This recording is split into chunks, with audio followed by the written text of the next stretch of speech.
So before we start the next activity, I actually do want to take a little time to tell you what your learning objectives are. Here you go. I can watch the first video for clues about the original composer of a very famous piece of music, Ode to Joy.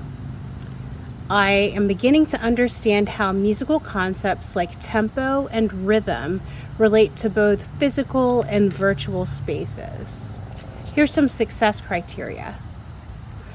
I can find ways to relate musical words or ideas to situations outside of music class. Actually, that's the only one, so keep that in mind as we move forward. So it's been a while since we talked about composition, and I wanted to think about it in relationship to a game called Minecraft, which I'm sure many of you are at least somewhat familiar with.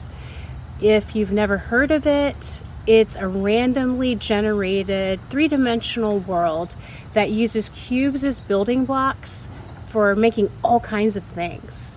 It's about putting together a variety of elements and making items as simple as buckets or bricks or even some pretty complex machinery. It's updated frequently, so keep in mind that what you're about to watch may not reflect some of the current methods of constructing in Minecraft. As you watch the following videos, keep an eye out for, in the first one, the gray switches that are to the left of the minecart rails. And in the second video, look out for maybe a couple of things. First, the switches that are in the middle of the minecart rails. So you'll see them going by. They're kind of more silver rather than gray. And then on either side of the track, you will see the actual note blocks. And so keep an eye out for those things and see if you notice anything, any patterns or just anything maybe about how they relate to each other. The second video has a much more complex interpretation of the original piece of music that it's working with, which happens to be the theme to the original video game of Zelda.